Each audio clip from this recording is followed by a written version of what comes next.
Good morning, StarCraft fans. This is the final day of the round of 8. We've got a Zerg versus Protoss. It's Soulkey versus Mini. It's a rematch of last season's finals. This is gonna be epic. And with me, of course, is Gypsy93. We're going to the caster booth immediately. Oh, we're already here. We're already in Hello. there. Good morning.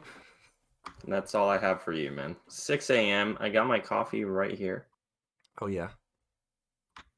Yeah, I actually woke up right before my alarm. 2 minutes before. Incredible timing. And I'm ready for this. I'm also ready for this, man. This is a rematch from last season's finals. I think this is what a lot of people really wanted to see. They want to see Soulkey versus Mini. Soulkey beast moded in 2023. Actually, I went and looked him up versus Mini last year in 2023. Yeah, on ELO boards? On Liquipedia, man, of course. Okay. And actually, I was unaware that 2023 was just flat out Soulkey season because he was 14-5 in 2023 versus Mini. I mean, that's not close. But if you were to exclude 2023, overall these players are like basically 50-50. So I have high expectations for this series. Yeah, I mean, Soulkey, there's no denying it. I think last year was probably his best year in terms of results. He was playing out of his mind, and but I mean, Mini, he's always been an incredible PvZ series player. I mean, this guy, he's played an insane amount of. I just remember like most of Mini's kind of big tournament games have been against Zergs, right? We're thinking about versus Larva, versus Soulkey, even versus Zero or Queen. He's had incredible series, and every time he plays, he has like some insane preparation. Like he brings new builds. Like he was kind of the pioneer of this whole like core, like super fast core tech.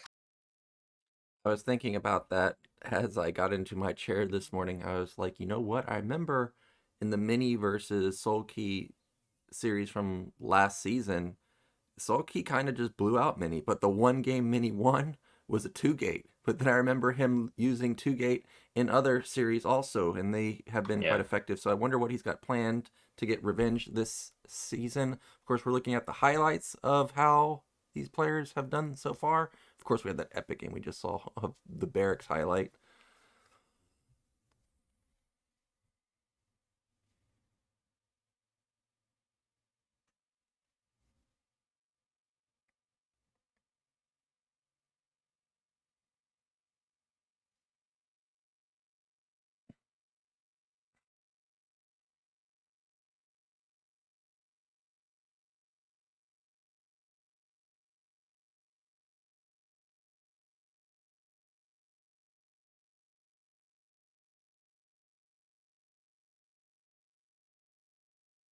So a short but sweet clip of the highlights from season 17 for both of those players. As far as the strategies go, like I was saying, I was thinking about the build orders. You know, we have Troy as our second map, and 2-gate is quite popular there. I could see a real scenario where we see actual multiple 2-gate games, you know, maybe in our base in one of them. Like the game that Mini won last season on Retro, it was an in-base 2-gate, and it caught Soulkey completely off guard. Yeah, I mean that would be, of course, up Mini's alley, but I think also apparently Zergs have been struggling with Protoss this season, and part of the culprit are maps specifically like Blitz and Troy, where apparently the win rate for Zerg is pretty abysmal. So I don't know if Mini wants to necessarily gamble that away for a 2-gate, but for sure, like one of these maps, he might whip it out. I mean, the guy, that's his strength. He has incredible preparation, I think, for these series. Like he always brings something new to the table. Of course, doesn't always work out, but I mean, it's always interesting to just see what Mini has. And Soulkey generally, like he's not the type of player to really mix it up. Like he's a super like straight up kind of standard macro Zerg.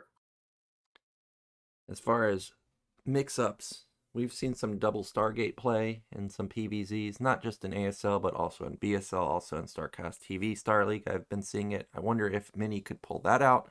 I've also seen, some players going straight armor as Protoss. Then they go for a slick like 2-1 timing with double armor at like 11 minutes. Of course, they don't have much map pressure before then, but once the +2 armor spike kicks in, it seems to be pretty strong. In fact, I was watching DeWalt's stream a few days ago, and he had said something like he has a 90% win rate against pros doing that. Now I'm thinking like there's no way you have a 90% win rate, but maybe from the games that he wins, 90% of the time it's with that double armor build. So maybe that could be a game-winning strategy for Protoss. And by the way, that stat at the bottom says most recent games versus Protoss for Soulkey, 9-1. So that's pretty killer. Yeah, I mean, you would imagine probably Soulkey coming into this as the current defending champion. He's definitely going to have a bit of an edge, and he's going to be a bit of a favorite here, whereas Mini, the underdog, I don't know, man. Like, I feel like if I were Soulkey, this is possibly one of the scariest matchups I could have rolled in the round of 8. Because, again, I don't know. I guess as a viewer, maybe, I'm very captivated, awe-inspired by Mini's PVZ series. Because, again, like, he was doing, every time he plays this matchup, he was doing things that people weren't doing before, like putting his core at his natural and like just pioneering in this matchup. So I'm kind of expecting him to bring something interesting here, but we'll see if he has anything prepared. Well, it's like you said, all the memorable games from Mini are the Protoss versus Zergs. You brought up Queen, you brought up Larva. Of course, we had Soulkey last season. I feel like I saw a statement from pros somewhat recently, like what happened to Goon Reaver? Maybe we could see that. Maybe that could be an answer to the infinity hydras that are going to be pumped out from Soulkey in at least a couple of these games. Yeah, maybe he's gonna play Sarah Reaver, man. It could happen. Gonna fly around with carriers. Well, Mini and Effort had an epic game on Multiverse or something like that, and it went carriers, and there was Devourers, and I'm sitting there thinking, what am I watching? I don't. Was this an ASL game? No, it was just a sponsored game, and it was like a 50-minute. Multiverse is such a That was a long time ago. That map. Yeah, it was like 3 years ago, but it was super epic. Like it was crazy. Was it Multiverse also on that? Or maybe it was Metaverse. I think it was Metaverse, but it's that map that has. Go ahead. No, go ahead. I was gonna say it's that map that has the bases on the left and right, but you can't get to them except going through the back of the natural. Do you remember that map? That's Third World, man. No, it's not Third World. I'll send you a link of it. Well, Multiverse, it was that map that if you get certain spawns, it's like a very standard map, and then if you get other spawns, it's like an island map. Well, blue map. Yeah, it's not the blue map. I sent it to you now, so you can see it. It's Metaverse. Oh, Metaverse. Yeah. Oh yeah. We had it in BSL, and it had some good games also, but that one in particular stood out. So. Yeah, this map was crazy. Yeah. Well, it looks like the interview's over with our players. We're going to be getting in the game pretty soon. As we saw yesterday, this is the rundown of the map. Soulkey with Radion, then Mini with Troy, Soulkey with Dark Origin, then we got Blitz, and then tiebreaker game is going to be on Retro. You look at these maps and you're thinking, okay, Soulkey, he clearly wants to play a macro game because he picks Radion, Dark Origin, and then Retro gets through Troy for Mini, and then Blitz. I feel like if I'm Soulkey here, I'm preparing for 2-gate like crazy, because you got to imagine that if you're picking maps like this, it's going to be mega aggro. Yeah, Citadel, I think, was also banned by Soulkey because apparently that map, along with Blitz and Troy, are very strong for Protoss. So, and apparently Blitz and Troy are insanely strong for Protoss. So it's kind of surprising that he would go for the Citadel ban between the three of them. But that being said, Blitz and Troy are, well, actually, Blitz is a 2-player map. So, I mean, we'll see, man. Like, I think it's exciting that we get to see a game on Troy. You can see here Soulkey's stats. Of course, he won ASL last season. Season before, round of 8. I mean, he's just been doing really well. Yeah, like there was a big gap between season 5 and season 10, but ever since then, not only does he get into ASL, you can see consistently round of 8 at least, often gets into the top 4. And then, of course, last season he won. And then meanwhile, we've got Mini over here.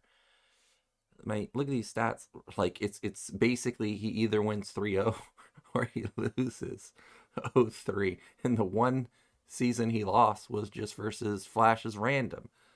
Yeah, and this is in the round of 8 here, so I think the ASL producers trying to paint the picture that Mini is unstoppable in the round of 8.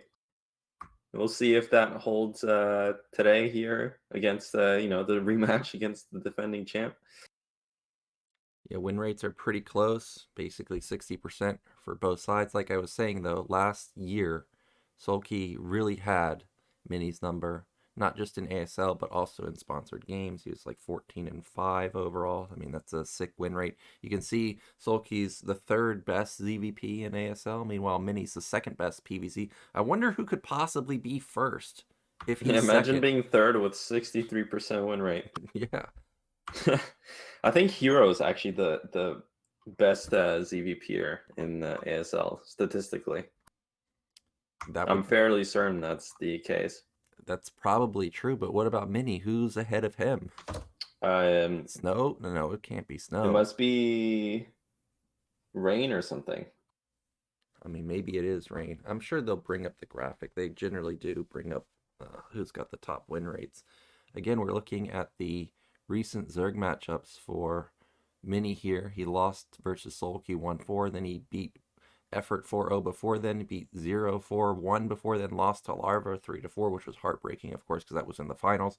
Then he bashed on Zero again, bashed on Effort again, bashed on Calm, took down Action. That was apparently a close series. Actually, the one at the top you can see is versus Larva, and the one in white is versus Hero, and that was a 2-3. So that was a very close series also.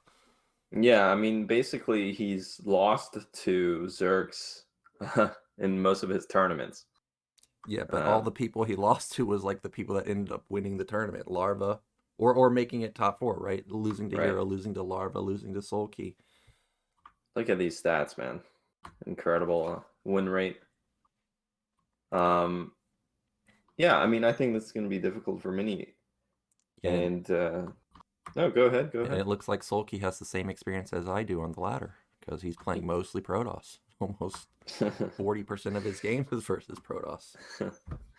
Yeah, the ladder, I don't know what happened.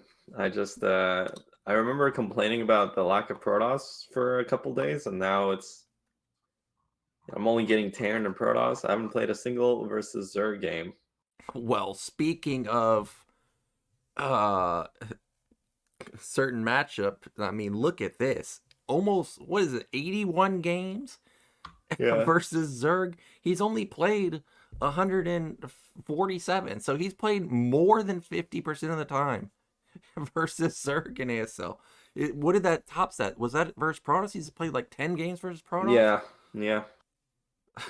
Okay, I mean, we gotta message Mini here, like, dude, how do you get so many games versus Zerg? I'm starving for some games. Yeah, I don't understand how it is quite peculiar, and it's funny because Protosses have always complained about Zergs gatekeeping them, but actually in ASL, it seems like a lot of Protosses have higher win rates against Zerg than against Terran. So looks like the players are getting ready. We're inching ever so closer to this first game here on Radeon, which is going to be Soulkey's map pick, and a nice big macro map.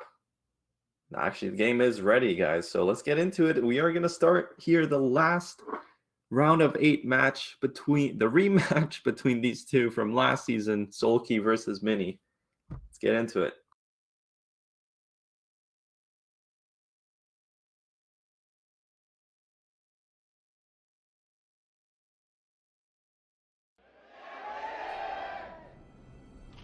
Okay, in the top right are Zerg. It is Soulkey. In the bottom left, the Protoss Mini. Magenta. Of course, man, you gotta rep that pink color. And this is gonna be one of our few Radeon games this season. I feel like, or at least I thought we were gonna get a lot of them, because my experience on Radeon is I think this is a pretty good map. But oftentimes we saw Protosses in particular veto this map. By the way, those signs, lots of fans for Soulkey talking about the Iron Wall. You know, he's the king of defense in ZVP. Yeah, StRyKeR. Exactly. A lot of these players have, names or play on their names, like their actual full names. Soulkey's name is Kim Min Chul, and StRyKeR means like Iron Wall or whatever. So, what's well, whatever. I'm not gonna say. I don't remember. I'm not gonna pretend. Yeah, I don't know. All of a sudden, it's me, not you. So. Yeah. You know what's funny is Radeon and Vermeer, which are these big macro maps that were designed with the help of players, they're awful. They're awful? What? I mean... By the way, we're getting the stat of who's got the highest win rate. It's Hero and then Soma. And Soma, of course. Of course, Soma. Okay, and you were right. It's Rain at the top of Protoss versus Of course I'm right. Of course. This is Brood War we're talking about. An all-knowing guy. 12 Nexus. You knew he's gonna have something special planned, man. And he read this correctly. That was an 11 hatch from Soulkey. So, I mean, this is an insane build order advantage here for Mini. I mean, he's gonna be super happy with this. Yeah, and Mini, when he was at least being put on the radar for me, you know, he had that amazing build versus Zero, really streamlined his, you know, his Stargate timing, go straight gate cyber. If he can get off a quick scout here, maybe he can, you know, have another mega streamlined build. Of course, 12 Nexus, amazing opener. He's going to be loving life when he sees that he doesn't have to deal with Lings. He does, of course, have no idea that that's the case right now, so he's building that cannon, but may cancel it when he gets across the map here and sees what he's facing. Yeah, I mean, the only thing that could have been better for Mini is if he first scouted, because then he could have even put down his gateway first. And apparently, I mean, 12 Nexus is super oppressive because you can get all your tech out super fast as Protoss. Like, the Stargate timing is insane, but also the Citadel timing is insane. And Soulkey, he opted to go for an 11 hatch here, which is strong in its own right, but yeah, this is just not very favorable for Zerg. I think Soulkey's gonna be. I'm not sure if you can tell with the drone scout timing that he had whether this was actually 12 Nexus or not. Although I think he would see the gateway coming in fast too. Pretty unfortunate for Soulkey. There's some weird movement with the drone. It was in the center of the map, I think, just trying to avoid the probe. Also, the probe went to the third base and saw that there was no hatch there. Not sure exactly if it could have been down in time. But look how fast that cybernetics is. It's basically almost done. I didn't actually see when the lair started, but this is already... Just started. Yeah, it's an amazing opener for Mini. Yeah, and this is so annoying because... obviously, Zerg would love to defend their overlords with their Spire timing, with the Scourge coming out, but because this core is so quick, the Corsair can potentially pick up a lot of overlords. It might be double Stargate. He's in a position where it looks like he can fit another Stargate. Oh, I guess that was immediate Citadel, by the way. He spent 100 gas, 420 Citadel with like a 4-minute Stargate. This is absurdly quick. I wonder what the purpose of the Citadel is. Is he gonna put down a second gate quick? Is he gonna try and go for a really fast timing? Or is he gonna use that fast Sair to also combo it with like a fast DT? Well, I remember in one of the NAPL nights, I was asking like, I don't know what we were talking about, but StRyKeR mentioned that, or I mentioned something like, whoa, this, it looks like Corsair, like, you know, sometimes Protosses get really fast cores, and then they have a very fast Stargate, but then they compromise on their zealot timing.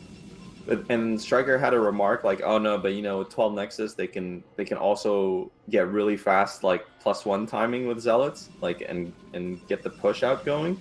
So this is it. I mean, look, he's already got his second gate. He's basically gonna have a super fast Corsair, and then he's gonna have a super fast zealot timing. So just everything coming at Zerg here is gonna be incredibly hard to deal with.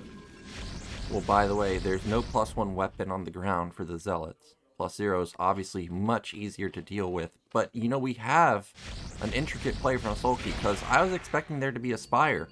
But it's actually a Hydrodin. But he has a Lair. So is this for Lurkers? Like, it's also a 4... Okay, it is 5 hatch.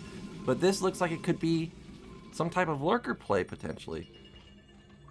Yeah, I mean, it could be, but I think he actually has 5 hatch, so probably he felt like the timing on his Spire was way too late to go to just have Scourge defend. Because you saw how quickly that first Overlord went down, and look at how in conjunction the Zealots are pushing out. So this is really stressing Zerg's larva management, because he needs to make drones, he needs to make enough units to defend. And he needs to, you know, keep his like overlords alive. It's crazy. I mean, look at how oppressive this is for Protoss. Yeah, we were seeing like a 7-minute or 7:30 7 zealot timing, you know, years ago. Now this is 6 minutes, 6:30 into the game. There's already 8 zealots. So that tells you how fast this is hitting. As the observer points out, though, there's no +1, but there's an even amount of Hydras to zealots right now. Soulkey's dead, man. He has no sum. He's just getting ran down. The Zealots are going to rally across the map. Okay, well, without +1, the Zealots do get caught up by the Zerglings for quite a long time. 3 Corsairs sharking about, trying to kill a couple more Overlords here, but Soulkey has managed that correctly. And here comes even more Zealots. But yeah, look at the supply. It's 73 to 49 already. Those Zealots are mega hurt, by the way, most of them. They do have to be careful, because if they do bleed off, of course, this threat will not be so strong with, you know, lacking 4 or 5 Zealots. There's the +1 coming in. Behind this, Mini, he's nailing his gateway timing. This is something I always notice in PvC when people miss their gate timing. He has not missed it. I mean, this is ridiculous. They're done at 7:30. Not starting. They're done. So he's going to have a million Zealots in just a moment. Yeah, and Soulkey's still on 5 hatch. There's no way he's affording that 6th hatch anytime soon. I mean, this is just how strong 12 Nexus is. Nothing else happened this game. Protoss has just been incredibly far ahead from the build order and just putting on so much pressure. Zerg's just struggling to defend, and with 5 hatch playing a long macro game, well, these Overlords might go down here. Well, not all of them, obviously, but a couple get picked off as well. Look at how much pressure Protoss putting on, and Zerg's gonna have such a hard time. I think Soulkey's just gonna go for this timing here, but we saw the Templars walking down the ramp, so Storm's gonna be available for Mini to defend any kind of Hydra bust. I think Mini may just actually wait for like one more cycle of units and then go with his 2 or 3 Templars that he's got built, because he sees what Soulkey has. He sees there's no Spire. He sees that it's, you know, no 6 hatch. There's not that many Hydras. This really does feel like an opportunity where he could just overwhelm the army. And as I say that, here comes some more Zealots, but he's not sending the Templars out. I'm a little bit surprised about that, since he saw that there's no Mutas, but maybe he thinks that there's Lurkers. You can see a Robo is being built. I mean, I think from Protoss's perspective, you see Zerg on 5 hatch, and you see that there's no way they can bust you, so he's got to know something's up. He's looking for that 4th base. And you're right, actually, I didn't notice that Soulkey completely skipped his Spire, which makes a lot of sense given the... I mean, something had to be compromised on Zerg's end, because otherwise he was behind on every single facet of the game, so he elected to just mass all these Hydras to just stay alive. And that's the scary part, because usually when you're playing like this as Zerg, you're playing aggressively, but he has to play like this to just live. I'm just baffled by the supply cap, 130 to 83. And with the 8-gate production being done, by the way, this is not even the entire army. Yeah, the other half of the army is at the 3rd base. And why is Soulkey's units all the way across the map? He's got to scramble to get into 2 locations. there's so much DPS at both sides that hatcheries could start going down. Yeah, I mean, this is going to be a game-ending damage, I think. From Mini, he's killing a bunch of drones on an already strained economy. He will kill the evolution chamber, which is massive in this matchup. I mean, I'm guessing Protoss is at 1-1 already, and he just reset Zerg's upgrades, and he's still killing drones. This is not looking good for Zerg. He is just really struggling. Yeah, supply at this point now looks, kind of okay, 100 to 80. In general, when I see something like that, I'm thinking like, all right, Zerg's got a chance, but no 6th hatch, lost his evolution chamber. He has bottom right, but I don't feel like that's going to be used or come into play unless somehow Soulkey can survive this next incoming attack. Protoss has +1. There's the lurkers. So the Robo is going to be critical here. The Observer should be coming up pretty soon. He's going to need that to detect those. Yeah, and I mean, it's impressive Soulkey staying in this game for so long. Like, even bottom right now, starting the mine, he is, like, hanging on here, but by threads, by meager threads that can just break and snap at any time. Like, but he is doing it. I mean, somehow he's walking this tightrope. This push, though, is going to be... I mean, the lurkers are out just in time. Yeah, that was clutch there. He needed those lurkers. I think he's going to die to that attack. Like, it's really hard to engage Protoss in small corridors like that, especially when he has 4 Templars. And by the way, they have like full energy. If he got the amulet, that's going to be triple storm. But here comes Mini. He wants to end this game. He's up 50 supply. I think he's got a really good shot to do so right here. The Observer, there was only one. It gets sniped. That was perfect from Soulkey, and this is going to be pushed back. Classic PvZ experience there. Your obs getting sniped. One of the most annoying things to deal with as Protoss. You gotta really queue up those observers in the robotics and then get the upgrades for them, because Zerg's always fishing for those snipes because it completely stops the push. I mean, you can't see the lurkers, you can't keep going. So here comes another observer here. Soulkey's gonna try and kill that. I mean, it's still a single observer. You can see the Scourge sharking around. Will they connect? They do. But actually, before it goes down, Mini has shaved off the northern part of this defense, and he's going to push into the nap. He still has a lot of storms left over also, and the Dragoons are going to hold the line in the backside. If the lurkers, unburrow, they're going to get immediately popped, and that means the Zealots just run free in the natural. Another storm goes down. Who needs an observer when you can just storm the lurkers to death? There goes both of them there, and this may very well be the end of the game, because I don't think that Soulkey has nearly enough. Look, he's got his hand off the keyboard. He knows it. Yeah, I mean, he's about to tap out here. Killer move there from Mini. Soulkey had some stellar defense this game, man. He was up against the wall the whole time, though, from the 12 Nexus. Yeah, what can you do when you just get mega hard countered like that? I really loved Mini's follow-up with the fast second gate. It hit extremely quick before, all the production really kicked in for Zerg. He didn't even have Hydras. I mean, he didn't even have speed on his Hydras. Like you said, there was also no Sunken. There was no Sim City set up. And ever since that first Zealot move out, Soulkey was just, on the back foot. Yeah, but you gotta... I mean, props to Soulkey. He adjusted everything perfectly to live. Like that was such a huge lead from... You just can't. And the thing is, 11 hatch is also not the most economical. Like, Zerg would love to go 12 hatch instead from optimization purposes. 11 hatch is meant to be like a more defensive opening so that you get your nat hat faster and defend against stuff like potential 2 gates. But instead, it was a 12 Nexus. So the fact that Zerg just can't even get everything up. Like, he teched Lair, but then realized he's not going to be able to afford the Spire. And even then, he couldn't afford the Sunks. He had to just mass Hydra off of 5 hatch to live. But usually, mass Hydra off of 5 hatch is knocking on Protoss's doorstep. So, yeah, it just goes to show Mini with excellent preparation for game number 1, which was Soulkey's map pick.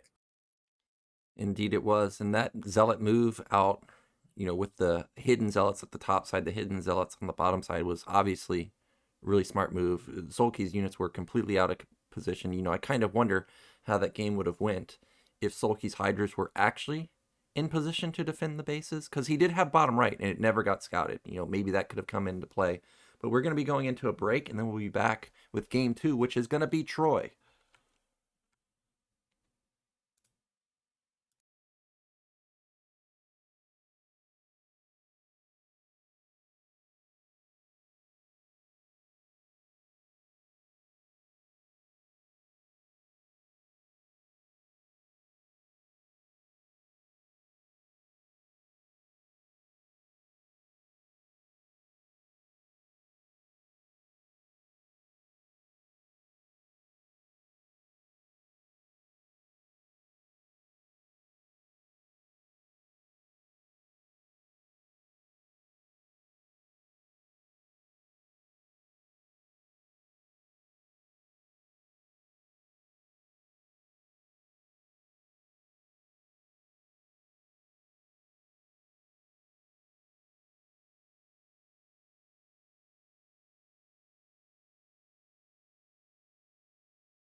We are back. We're about to get into game number 2, which is going to be Troy. I think this is going to be a critical map for both players. I feel like if Mini wins here on Troy, he's got good maps remaining. Of course, Dark Origin, tough in general, but then you've got Blitz and Retro.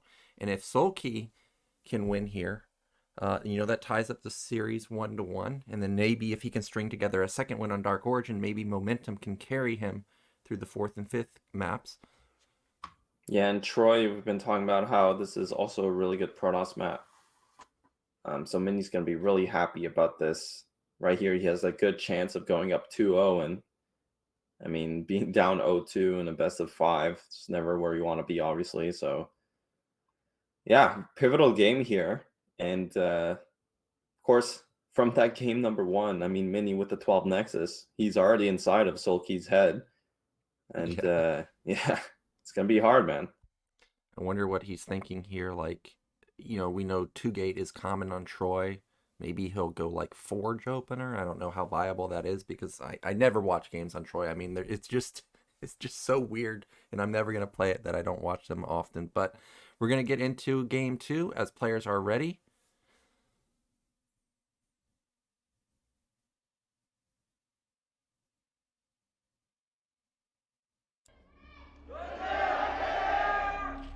Right in the top right, down 0-1 in the series, we got Soulkey.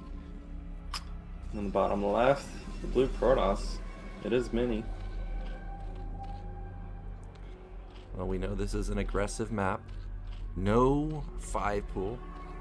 Always watching the eggs. We've been seeing 4 pools, 5 pools, you know, somewhat often, I would say, in tournament play. We've seen it a couple times from Hero in previous ASLs. Can't remember if Soulkey has actually done it, but not going to happen this time. Yeah, the double assimilators here, they can be killed to basically wall off. You know, the two assimilators positioned like this, any unit can pass through it. When one is dead, stuff like Dragoons can't, but Zealots can. And then when both are dead, only Ghosts can actually fit through there, so it creates an interesting dynamic on this map.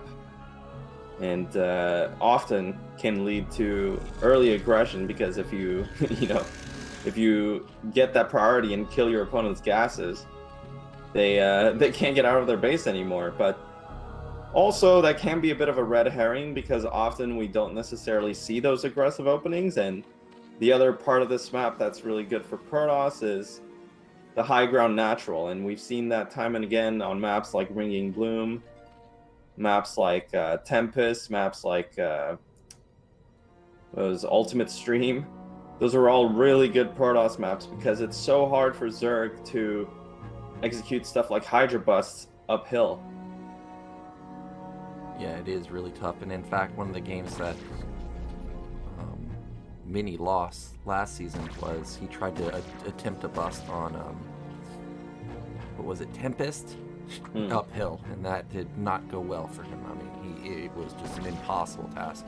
And this did look like it was going to be a cannon rush, but the drone prevented that, and instead it is going to be Forge into Nexus. Yeah, and looks like this time Protoss opted to go for a Forge expand.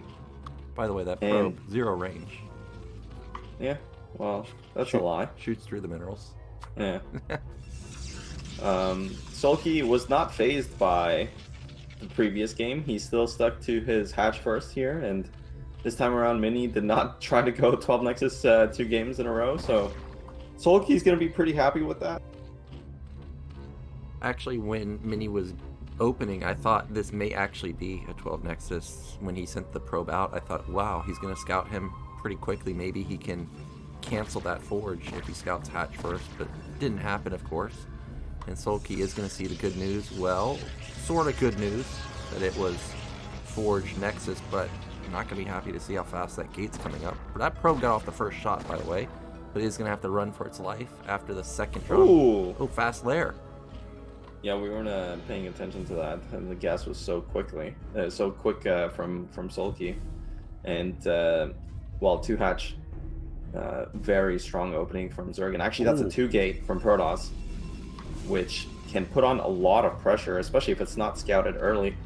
And actually, I'm not quite sure how 2 gate matches up against 2 hatch, but generally Zerg obviously is on 3 hatch, and when they scout a 2 gate like this off of 3 hatch, it can be very trivial because you have so much larva to hold. But against, with 2 hatch, you have kind of a tighter economy here. It's going to be interesting because Protoss's tech is delayed by this, and so if it doesn't do any damage, like, the mutas are going to have so much free reign, but it's going to be hard for Zerg to hold on until that point, since Protoss is going to be putting on so much pressure and Zerg's going to have such low econ.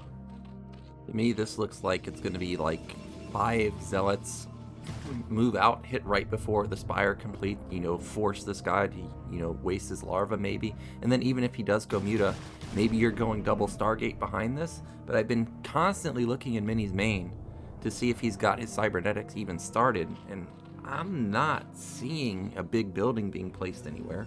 So I'm not sure what the actual follow-up is, but 3 Zealots moving across the map. I wonder if Soulkey already knows that, hey, 3 Zealots, that's too fast for it to be 1 gate, is it not? Most likely he's already kind of tipped off here, but actually the Spire is coming very quickly, and Zerg also, with that early gas, not only do they get a fast lair, but they also get fast speed. And it looks like Soulkey has made just enough Zerglings to basically you know, prevent Protoss from moving out too quickly. And of course, from Protoss's perspective, I don't think he actually knows this is 2-hatch. Otherwise, he definitely would have pulled the trigger here, and he's in a really tough spot, actually. I would find it hard to believe that he doesn't know it's 2-hatch, because remember, his probe scouted so fast, he saw the gas timing. Like, I mean, he saw everything. Like, this does, to me, seem like Mini has misread the situation, because now he's moving out, but mutas are being built now.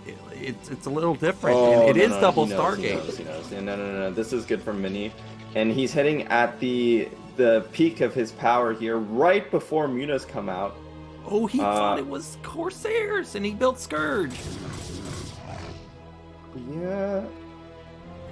All right. Well, you know, we are Terran players. I think sometimes our small brains can be confused by this, but double Scourge here and a bunch of Blinks instead of the mutas that could just kill all these all these zealots. Yeah, I thought they were going to be mutas for sure. Look at bottom right, by the way. 0 defense, no sunken, no anything. These zealots, oh, they do have +1. Holy smokes, 630 +1. This is a lot of power. Yeah, and they're gonna basically shred these Zerglings. I mean, this is something you don't see. That's why Mini was waiting so long with this 2-gate. 6:30, usually 7 minutes is the earliest this hits with Zealot speed. But 30 seconds earlier, and he's killing drones. He killed all the lings in a matter of seconds. And now, I mean, Soulkey, he wanted to have mutas earlier, but he didn't. And he's just gonna kill these drones. I think Soulkey was on a mind game. You know, he was trying, like, he knew, Protoss knew that he was on 2-hatch, and instead of going for mutas and being aggressive, he actually just went for a faster 3rd hatch, faster 4th hatch, kind of like Soma would, and it backfired in his face here. These zealots did so much damage. The hatchery is going to get killed in just a second. All the lings have died. There's still not a single muta. You can see Soulkey has a lot of gas, but he has no money to afford them. Yeah. I think that's what happened. Like, he wanted to show this 2-hatch here to Protoss and just change gears completely into a super macro build. Like, look at how fast his 5-hatch was following that 2-hatch opening. You know, usually Zerg sits there and makes mutas and puts a lot of pressure on. But he had no clue. I don't think he had any clue that Mini was on this kind of insane build, 2-gate with a fast +1, and he got completely smacked by it with a double Stargate follow-up. Now, I mean, Zerg's dead, man. Well, look at this follow-up for Mini, actually. I guess he knows that Zerg can't contest him on the air anymore. And Soulkey knows that most likely this is a double Stargate follow-up, which is why you see him build so many Scourge. But actually, Mini, behind this, has a Robo already coming up at his natural. I'm gonna guess that could be for Reaver, potentially. Also, with it being Troy, and you having air superiority, you could just immediately go take your 3rd base, you know, the island. He even has +1 finished on the Corsairs. He can just go kill every Overlord ever made. Okay, a couple of Scourge do connect, but... And, yeah, it's really funny, because actually he saved... No, he had a Citadel as well, I think. So, the early robotics is interesting. I mean, Soulkey's going to play this out, but he's very far behind. That is a support bay. Yeah, this is... You know, even though Soulkey lost his natural hatchery, he does have a lot of drones at bottom right, and with double hatch over there, he's been able to get a good econ over there. He's got, like, not a lot of army supply. It's like 30 drones or something, like massive eco. And smartly, Mini is going to use that shuttle to put a probe over at his 3rd base and get that Nexus up and running pretty soon. Yeah. And, well...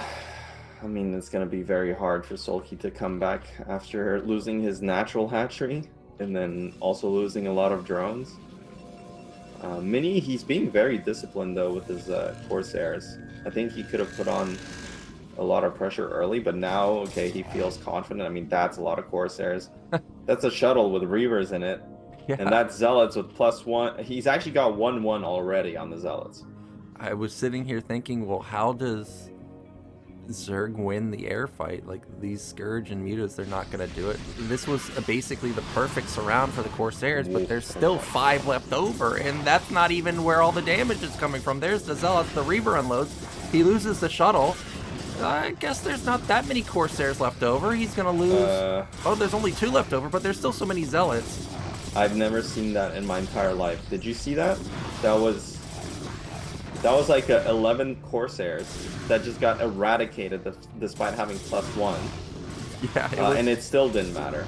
It was a really good engagement from Zerg, and you're right, it still doesn't matter because there's still 10 Zealots, and now he's just gonna snipe the Spire. That was insane. I think Mini just took his hands off his keyboard. He didn't care. I mean, that was it. GG gets called, and Mini, man, he's up 2-0 already. This might be faster than, well, okay, I think it's kind of tying yesterday's series in terms of the pace. For whatever reason, it seems like Mini is just a step ahead versus Soulkey. Like, he completely outplayed him, and he completely out-build ordered him last game, with the 12 Nexus. Then he had the good movement with the Zealots, hiding in the shadows while the Hydras were completely out of position. And same thing here. Like, he saw what Zerg was doing. He knew that this was going to be Scourge instead of Mutas. He moves out and like, hey, well, you can't hit any of these units. And then he knew that the follow-up was going to be Mass Muta Scourge, so he builds 1 million Corsairs, and then he has a Reaver, and he's like, well, good luck, because you're not killing this army. And honestly, this is what I was fearing. I mean, Mini, he's just such a scary opponent in this matchup. Like, look at how well prepared he is. Like, I've never seen this in PvZ. Have you ever seen? I mean, we're Terran players, forehead, but that's a meme, guys. 2-gate with this fast +1. This is definitely unconventional.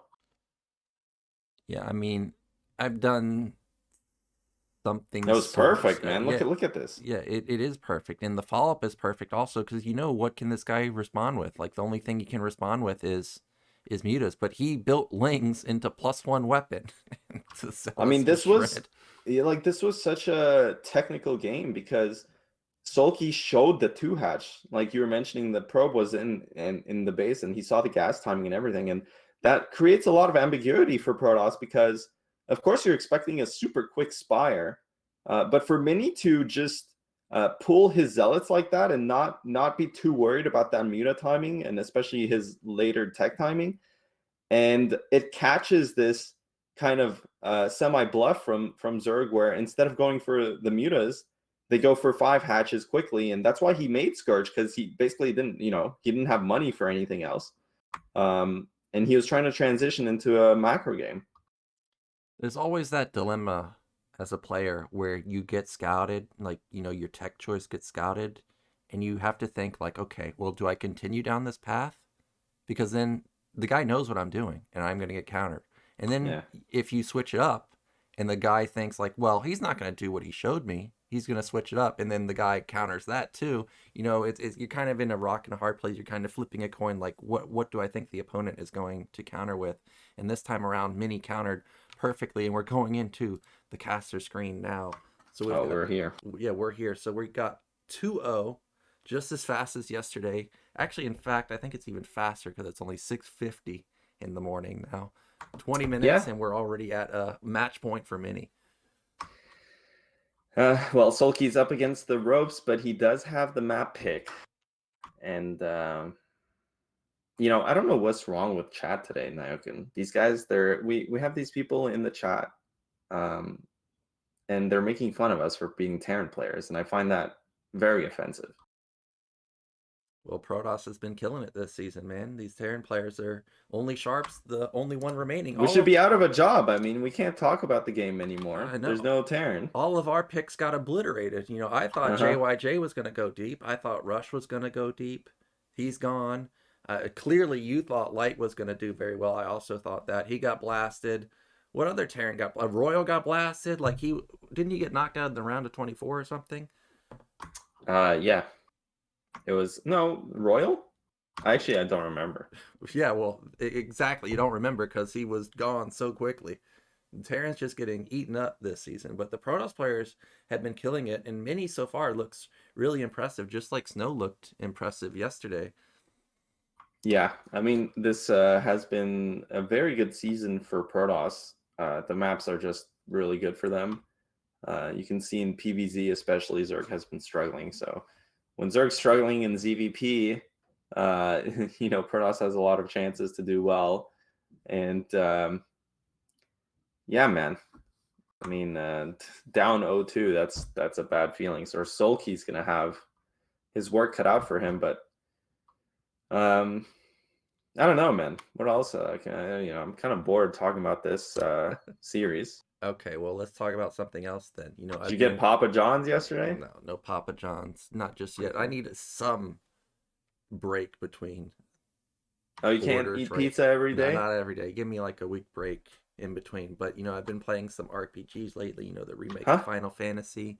Oh, you have to? Yeah. Is that what you've been doing? Triangle strategy, stuff like that. So on YouTube, every now and then I'm Googling like best RPG music. And of course, Final Fantasy comes up. Chrono Trigger comes up. Those games. But actually, yesterday I found Octopath Traveler. I'm sure you've heard of that game. That's got some fantastic music. I know you've played Final Fantasy 14. I know you like the music. But I've been listening to a lot of Octopath Traveler, and it's got some good stuff, man. Are you playing on your Switch? Or are you playing? These games are on Steam now, right? Yeah, they're on Steam. Well, because Octopath Traveler was like a Switch exclusive for a while. I can't remember if I have it on the Switch or the Steam. I'm pretty sure I got it on Steam, but that was a good game. They've got a Octopath Traveler 2 coming out. When are you going to do commentary for these games? Oh, yeah. Commentary for a single player game. Yeah, Nyoken Let's Play channel on YouTube. I bet everyone's going to come in.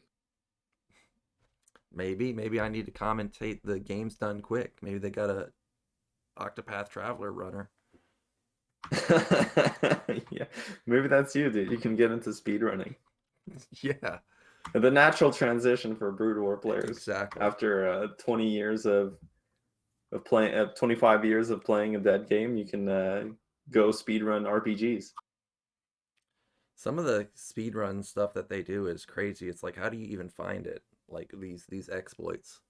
I don't know how much you've watched of that, but I've watched a couple. Like they're just skipping like Super Mario all the way to the end in like 1 minute. I'm like, dude, what? How did you find that glitch? Yeah. Man, I'm just waiting for I'm waiting to get mod in this Afrika chat so I can ban a bunch of people. Well, see, the thing is here I'm mod.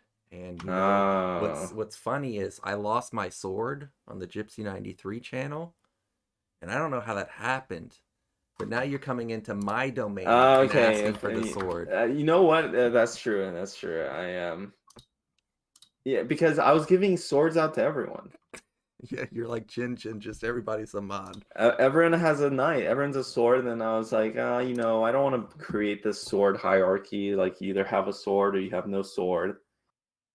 And then I thought to myself, well, I'm just gonna keep a couple swords. But then people like yourself are gonna cry about it, and then. Well, I don't necessarily care if I have a sword or not. No, it's okay, dude. But I mean, you're always a knight in my heart. Yeah, I'm gonna give you a sword right now. Thank you. But see, my issue with me lacking a sword is Fatter has a sword, and that's when it gets confusing to me. It's like, wait a minute, what? How did that happen? Yeah, I forget. Oh, it's because I think I gave a sword to Swan, and he was banning. It's just some dumb dynamic. Well, we're going to a break, and then we'll be back with Game 3.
Just like that, we're already back. So we're going to be getting into game three momentarily. We've got Mini on match point, and he is just completely on top of it today. Soulkey, I don't know really what he needs to do. Maybe he needs to be aggressive, try and set the tone, but currently what he's doing is just getting completely countered. Yeah, I mean, he's having a hard time here against Mini, and he's up against the ropes, but luckily for him, he will have his map choice here, Neo Dark Origin, which has been a comfortable Zerg map for a couple seasons now. Yeah, so it's no shocker that he ends up picking it, but I don't think it's as favored as ZVP as people make it sound. I see a lot of good games on here, especially if it can get to mid and late game and Protoss can control the center. It starts to get really hard for Zerg because you can start storming the fourth base from the low ground.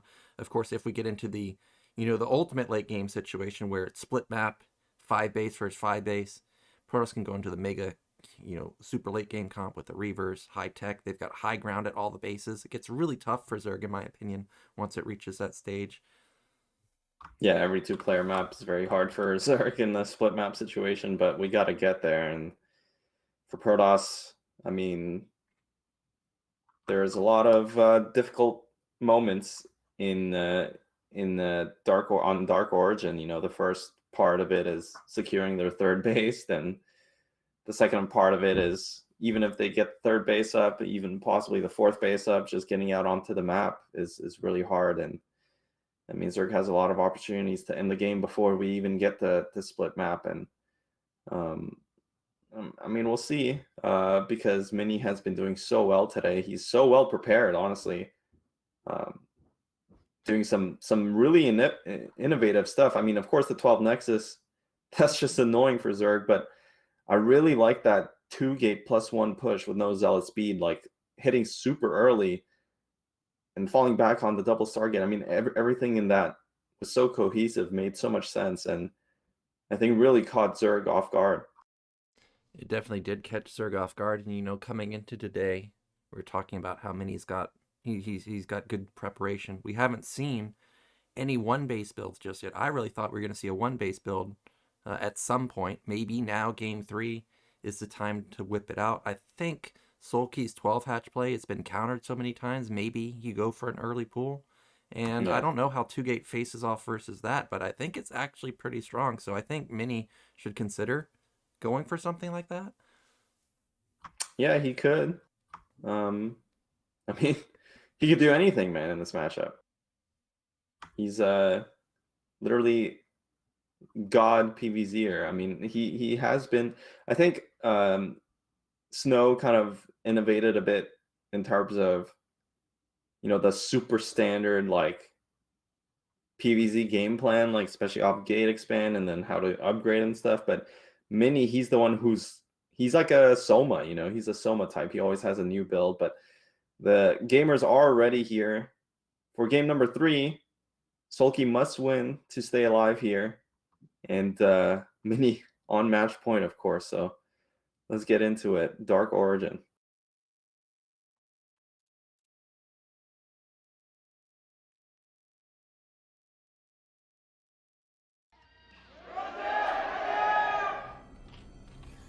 Right, well, this is it. We've got Soulkey in the bottom right. And on the top left, Mini already sending out the probe. I had a feeling. Yeah. I think this is Proxy Gate in the middle. Well, it's Proxy Gate somewhere. If he goes all the way to the natural, or into the behind the natural mineral line, that would be wild. And he's going farther than I thought. I thought he was going to go to the left. Yeah, I thought he was going to place it where Bisu did, but he's actually going to sneak this probe in before the Overlord catches it. Oh my gosh. He's just so sick with it, man. He's just so sick. He knows all the timings, and this is going to be the 2-gate. I at least was right on that. But where he placed it, I was not expecting this, and this is going to be really hard to stop. But it is an early pool, and his gateway is completely across the map. Yeah, 9 pool.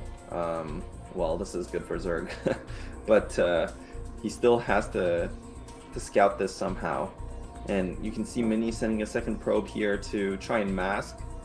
He really wants the Overlord to see this, actually, so he's going to path into it. Cool. And this is meant to mask this 2-gate, though it's not a 9-9 gate. That's a 9 gate. Now he's on 10 supply. I wonder if this is going to be a single gate. I still think it's going to be double gate. Well, maybe not, because now it's at 11 in supply. Maybe he's going to forge with it and try and hold his main. Look at the reaction from Mini. He gave a nice shrug there when he saw the 9 pool, and also the larva being pulled up here. So this is not a good opening for Protoss, because with just this 1 gate, it's not going to do anything. Like, he was hoping for even an overpull would have been nice for him. Into a fast hatch where Zerg doesn't have the larva pulled up and they have to trickle in Zerglings, then he can put on a lot of pressure. But against 9 pool with the larva basically already stacked, there's no opening for the Zealot to do any damage. Now, of course, maybe if these Zerglings get out of the map, or out of the main and commit too far onto the other side of the map, maybe. Well, okay, I will say what I thought it was going to be was 2-gate, wait for the Lings to move out, and then he comes in like this with multiple Zealots, and then we get into a weird situation where maybe Protoss doesn't even defend their main, they just pull and just go for a base trade. But instead, you know, by the way, in the main of Mini, it's a gateway, not a forge, so he doesn't have much defense. He killed 2 drones already. Got 2 drones, but he lost the probe, so there's not a lot of DPS here. Actually forced all the Lings back. Look at this! Yeah, I saw that. I was watching in the middle of the map. He pulled all his Zerglings back, and this is kind of it's very it's a disaster for Zerg, I think, having to pull those Zerglings back. If he actually committed into the main, he would have had the Sunk come out. But the problem for Zerg is he doesn't actually know that this is 1 gate. You know, I think he was assuming this is probably a 2 gate. Oh my god, this is crazy. Got a 3rd drone right there. Now, the SimCity is actually pretty decent for Protoss, because he can sit in the sweet spot like that. My god, he's doing work here, but I wonder what the follow-up's going to be, because, I mean, he did kill a lot of drones. He forced a Sunk, forced a lot of Zerglings. This economy is terrible for Zerg, but at the same time, Protoss is on 1 base, so he's gonna have to have an interesting follow-up here. Well, Zerg has 6 drones only. Yes, Zerg has 6 drones. Protoss, you know, I don't know how many probes he has, but I guarantee you it's more than 6. And in his main, you know, there's Sunken that's messing up his mining. Protoss is starting to get gas. This is going to be a 1 base play, and you know Mini can definitely play a 1 base. I wonder what he'll do as a follow-up. Well, Zerg can catch up very quickly in the worker count with 2 hatch, and he has enough Zerglings here to basically contain the Protoss or not get pressured more, so he can freely drone up for a while now. And is that going to be enough, though? That's the big question. Like, was the damage Protoss did enough? I feel like it was. Like, you got 3 drones, you killed a decent amount of Lings, you didn't take any damage. Yes, you lost 2 probes yourself, but your tech is light years ahead of Zerg. Oh, is this going to be a 3-gate range? Goons. Yeah. Oh, it's going to be Robo. Okay, 2-gate, Goon, Reaver, mostly. Okay, now this is interesting. Okay, I was like, there's no way he's mining that out. That's, well,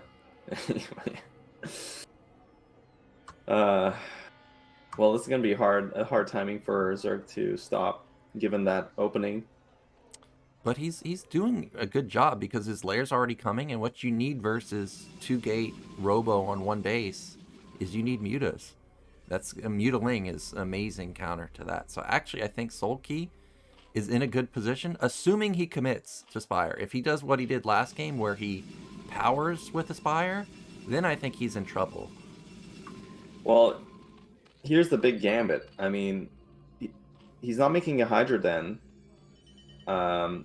But if this was a Corsair, he'd be kind of boned.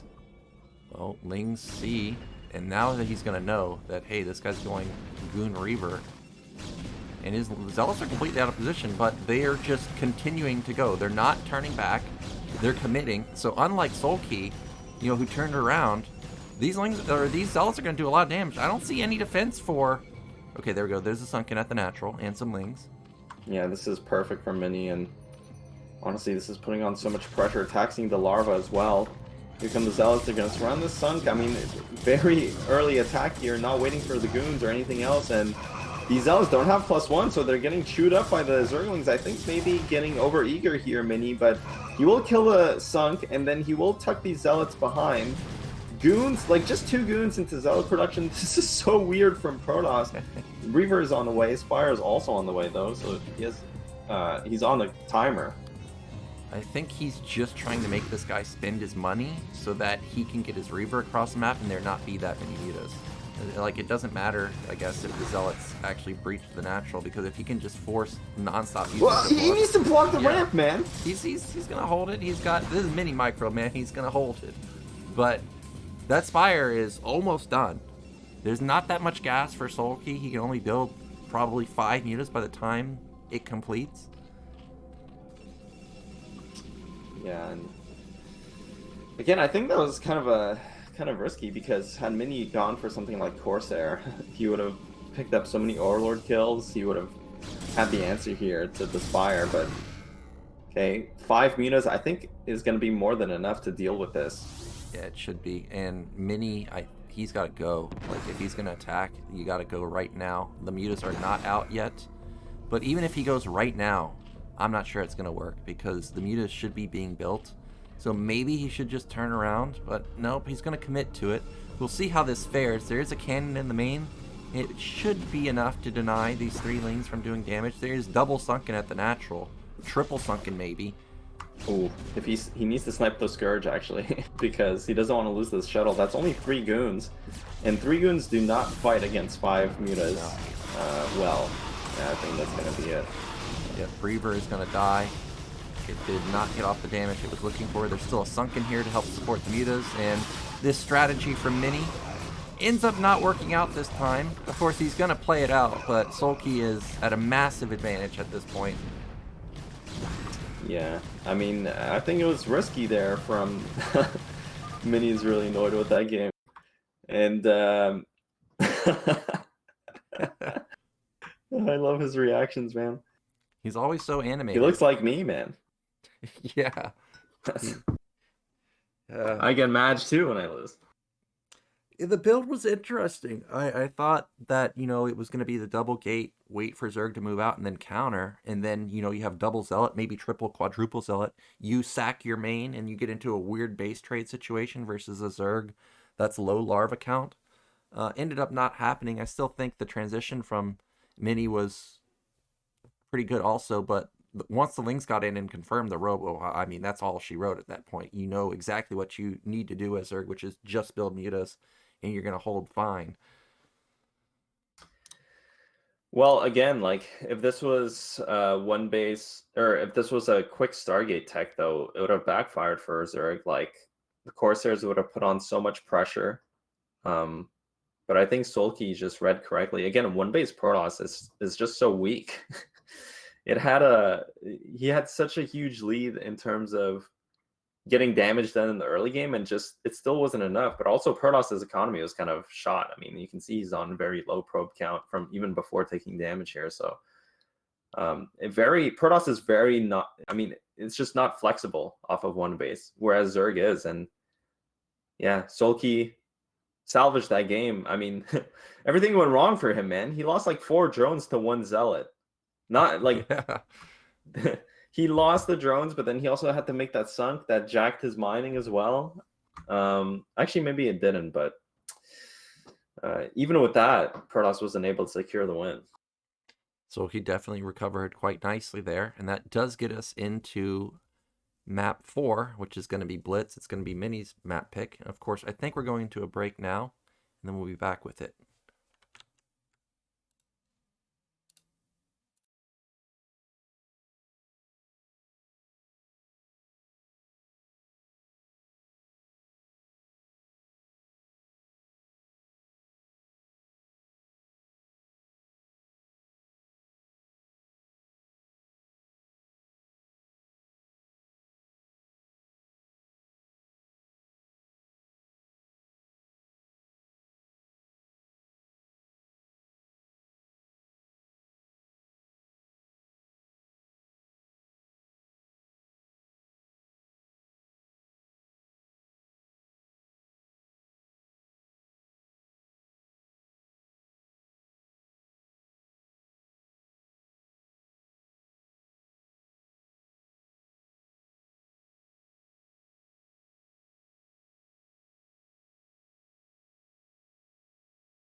And game 4 is upon us. We avoided the 3-0. Soulkey strikes back in game 3.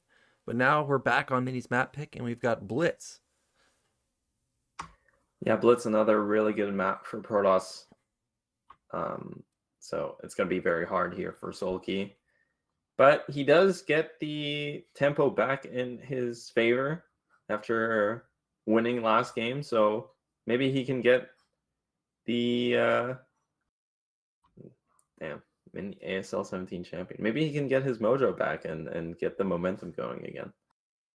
Yeah, sometimes when you slap down, another cheesy opener like that, you start feeling your confidence kick in. It's always nice to beat a cheese move like that, especially how he beat it, recovering after, losing so many drones. I wish that Team Liquid guy had put his username up there so we know who he is, because yesterday you were talking about how that was V1, and I still don't know who that is, but apparently he's a big Team Liquid guy on NRG, or was on NRG. Yeah, or I think you don't want your Team Liquid. You don't want it to be public that you're a Team Liquid user at this point. Okay. Well, by the way, guys, we have Jae-yoon back in Korea. He's somewhere out there, man. We saw. Did you see that screenshot? Yeah, someone sent me a screenshot of Jae-yoon hiding in the corner. We got to be on the lookout. I was reading. I don't know where I was seeing this. Like, people are typing Jae-yoon somewhere in the chat. I don't know if it was in the chat or on Discord. Like some Jae-yoon meme. I'm like, what about Jae-yoon? And then I see. He's like trying to do a peace sign at the camera and stuff, but he's there, man. I'm sure he is, especially when you've got, Hazurg, which he used to play, and of course Mini here, who's a maniac. He's crazy. He's very, very cool to watch. But like you said yesterday, people were talking about Jae-yoon in the chat. I'm like, what are they talking about? And then I got pinged on Discord in the nasty Discord that you used to be a part of, and Jae-yoon pings me, and I'm sitting there like, dude, damn, that Discord's still there. Yeah, I'm like, dude, this is 3 a.m. for you. What are you doing? And then I find out he's in Korea, so it's not actually 3 a.m. But either way, we're ready with game 4. Let's get into it and see if actually Soulkey can bring it up to a tied series, or will Mini be moving on?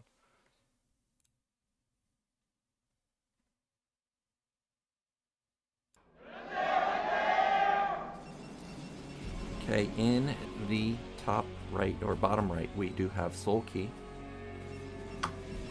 In the top right, it is Mini. Well, last game we did have, the proxy gate. I think this time, we talk about theory, like how often is somebody going to do a build back-to-back. I think Soulkey, you can eliminate the 2-gate from the arsenal for Mini this game.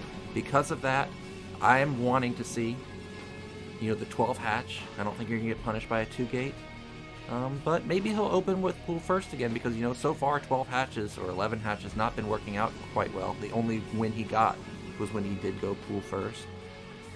Hatch first on a 2-player map can be tricky though, because you have to defend against that forge or that cannon rush.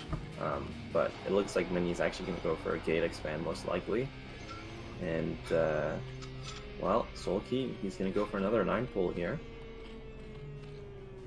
Yep, I think if it worked out for you in the series, you might as well try it again. And this is going to be gate expand. It's a 9-gate. I guess we could wait and see if he'll send down another probe for a 2nd gate, but I really don't think that this will be a 2-gate. He'd lose on the spot, man. Like you got to really commit with that 2-gate, especially against 9 pool. Circlings are going to be out so quick. And probe is going to come and intercept this drone. Drone was acting like he was going, like fast hatch after an overpool, but then he's going to see the news that it was another 9-pool opener. And second, a probe went down to the natural, by the way, already. Okay, it's going over to the left side. Oh, yeah, no, that's tricky. Is he gonna proxy more gates somewhere? It's so weird because the Overlord can scout the natural. Yeah, that's not good. I mean, I'm pretty sure that, I don't know why else he would sneak out the probe so early. I think I think he wants to get back into the main. Like, the Lings are going to chase this probe down, and he wants to make sure that it doesn't get killed off or get denied. So he's going to... Okay, he's not. He's just going to turn around. I don't know what this is for on the left side. It's kind of similar to what we saw, you know, TY do in that turn versus Zerg, where he sent out an early SCV, and I was like, well, what's this? This is cute, but there's no building over there at the left side either. Like, there's no pylon. It's so weird, because against 9-pool, you really want to start your Forge. What is he doing? His Zealots are not covering the ramp. He almost wants Soulkey to get inside there, and he's just going to drop a Nexus down against a 9-pool, but his gate is wide open. I don't know what I'm looking at, Nyoken. This is crazy to me. What is Mini doing? Well, you know, we don't know, but Mini's always a mastermind in this matchup. Now here comes the probe. Maybe he's trying to forge or cannon rush bottom left, but there's no forge, right? So I'm still confused at what this is. He is going to... Oh, he's not even going to commit over there, but he did... Oh, there's the forge. Okay. He wants to cannon rush bottom left. I mean, I don't think any part of PV... Okay, yeah, he is going to put down cannon. He's brilliant. He's brilliant. This is crazy, man. I don't think I've ever seen this. I mean, Mini literally every single game. Of course, the 12 Nexus game... The 12 Nexus game was the most standard game he's played. And look at this. He's pressuring at the same time. Like, yes, he's lost some probes from this, but he's got a cannon going up. Look at how well it's timed. Also, I don't think the cannon's going to complete before the hatchery completes, so this is just going to be a dead hatch. And also, you know, Zerg right now is defending their main and natural. These Zealots could just swoop over to the left side and make sure bottom left cannons do not get picked off. If you're Zerg, man, I mean, you're just thinking to yourself, what is this noob doing? Like, he just let me get inside of his main. Oh. He's not even defending anything. He sees it. The timing, though, on this is just one cannon that's going to warp in, and he has nothing to cover it. But actually, Soulkey's not there in time. He's going to counter in the main. He's like, oh, you're over on the left side? Well, that's cute. I'm in the main now. I don't know. That's only two Oh, yeah. With the Zealots, I mean, of course. Of course, this is crazy. So much pressure, and actually... Soulkey's teching. Teching is so difficult in the spot because he's being taxed so heavily in terms of his economy. Okay, well, the first cannon's going to immediately die. I don't know if this is actually going to work. I think the idea was pretty brilliant, but now with the cannon being isolated and now the Zealots being isolated, it feels like this kind of has gone down the drain because I don't think he's going to get the damage that he was looking for. Of course, he forced out a lot of Lings. Like, there's no doubt about that. But remember, he lost a couple probes in his main. There's also a lot of Lings still left out on the field, and his natural is pretty open. He doesn't have a wall. He doesn't have a core. He has to keep making Zealots. Cannon's exposed, and, well, this is 8 Zerglings coming into the main with speed. But he was building his core in his main as well. Yeah, that's crazy. Absolutely no SimCity at all. Now he's going to get punished immensely. Lings have already racked up a couple of probe kills. Zealots are trying to be annoying in the main. I'm trying to see if Soulkey has built a tech building. I don't see it. I don't see a Hydrogen. I don't see a Spire. Or maybe at bottom left there is a building down there. Oh my god, he killed so many probes.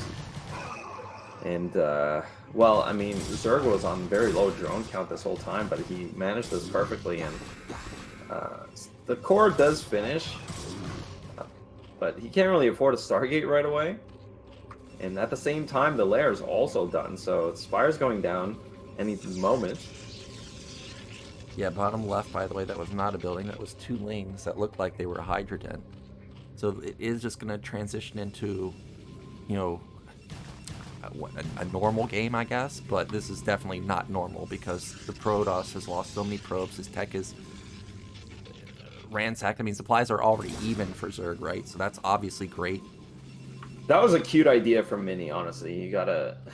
Yeah, I like the idea. Very creative, but it fell flat on his face. It just did not work out, and he is massively behind. And I mean, it's crazy. Like, he just allowed Zerg to run up his ramp from the get-go, while idling an entire probe just to get a couple cannons out.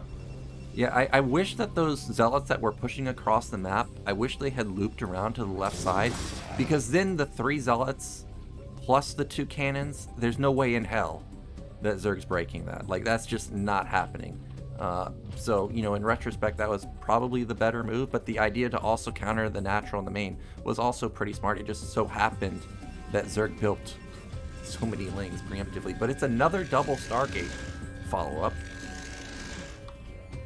Yeah, double Stargate is kind of Protoss is I'm very behind. I don't know what to do. Let's build Corsairs, and it can be really effective because it's super safe against mutas, and then it can put a lot of counter pressure on. Yeah, and now he's catching Zerg in the middle of powering up. Well, as I say that, the Hydra Den is already done. 4th and 5th hatch are getting close to being finished, actually, so Zerg is not as low on econ as I thought. Well, he actually only built Scourge at his natural, so this Corsair is going to kill an Overlord that otherwise shouldn't have been able to, but he can't lose it.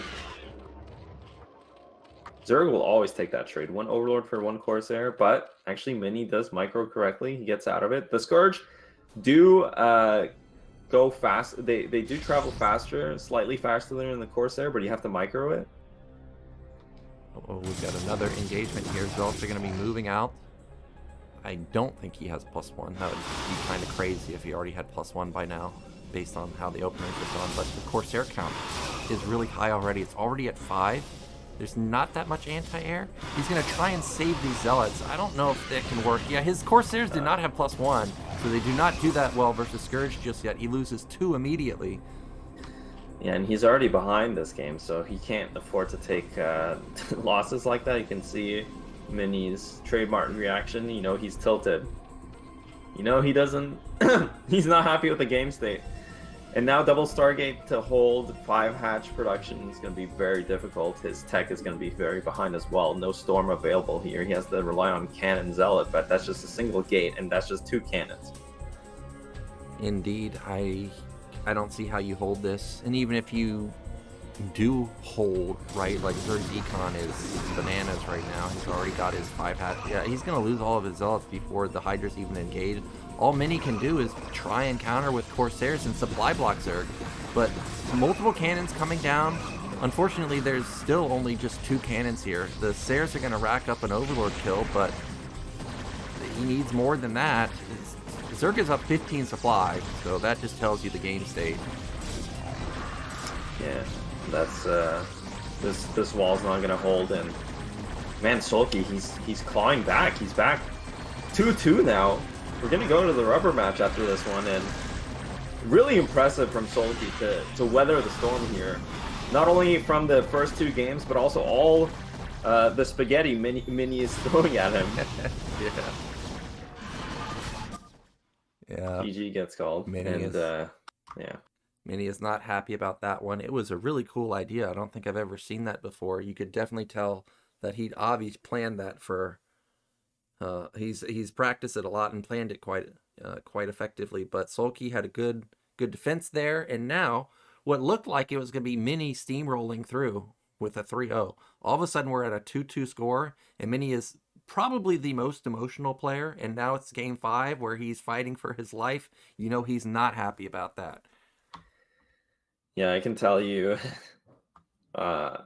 if Mini's anything like I am, you know, you're always in a dominant spot when you win your first game, second game, but then when it starts going south, tilt creeps in. And it's kind of unfortunate, honestly, because Blitz is a very good Protoss map. And you would think that, you know, of course, he prepared a bunch of different build orders and openings and strategies for every single game, and that is Mini style. But he should be able to take at least 1 macro game, 1 standard game on a map that really favors his race. Well, Retro is a map where you get a lot of standard games, and it tends to be, at least from what I've seen, a pretty good PvZ map. You see oftentimes quite epic games where it goes split map. Protoss stays around 50 probes, at least the games that I've seen of Snow on there. So I still think Mini's got a good map to rely on just playing a normal game on, assuming he goes for that. But, he hasn't really played a standard game in any of the games. Yeah. And, well, Soulkey, Soulkey has just played standard, man. Yeah, and Yeah. these pool first builds are working for him. Like, I feel like he's going to do it again. Like, now if you're Mini, what should you do? If the guy's going to open 9 pool, do you want to, like, just forge, build a cannon, and go straight Nexus? Or, maybe hope that he goes over pool and go Nexus first cannon? I don't know. Yeah, the option to go 9 pool makes a lot of sense because well, actually, we're going to get into a break here, so I'll save you the rant. Okay, yeah, we'll be back in just a moment.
And here we are. We have gotten to game 5. It looked like it was going to be Mini's day, starting off 2-0 in like 20 minutes. But all of a sudden, Soulkey, he struck back. Mini has tried back-to-back cheeses, interesting plays, but Soulkey countered them perfectly, and now all of a sudden he's the one on 1 game away from making it out. Yeah, and when you come back like that, momentum's definitely in your court, in your favor. And Retro, Retro's a pretty balanced map for the most part in this matchup. So I think it's going to be, I think Mini kind of wasted his opportunity especially on Blitz there. Having such a good Protoss map and just going for the craziest opening I've ever seen my entire life. We literally allowed, you know, we saw a 9 pull and didn't react to it, just let Zerg walk up into our main. And even though he got what he wanted out of it, I mean, he cannoned the third, but it just died to Zerglings. Soulkey somehow knew to build that many lings, and it was the perfect counterplay. But we're back on retro, which we did see them face off on last season in the finals. And by the way, that was the one map that Mini won, and it was also the one map that Mini two-gated in his main. I don't know if he'll try that again, especially now that he's failed back-to-back kind of all-inish type plays. So let's get into Game 5, find out who's going to be joining Snow in the round of 4.